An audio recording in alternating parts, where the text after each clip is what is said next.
What's up mga ka-wizards? Guys, marami tayong abangan ngayon na event this week.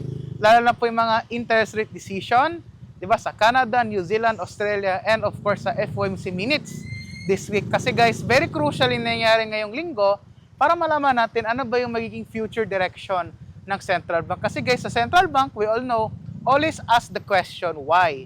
Bakit ba? Ano ba yung next direction natin? Where are we going? Kasi guys, yan ang role talaga ng central bank.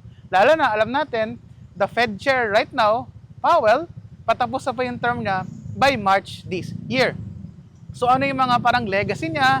Ano ba yung abangan natin na future direction? Magkakat ba siya ngayong, ngayong buwan o next month or sa May? Alamin natin yon. At saka ano yung gusto nilang tignan?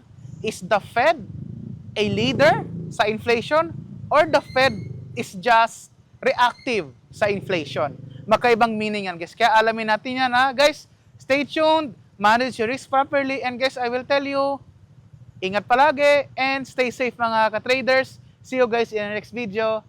Bye-bye.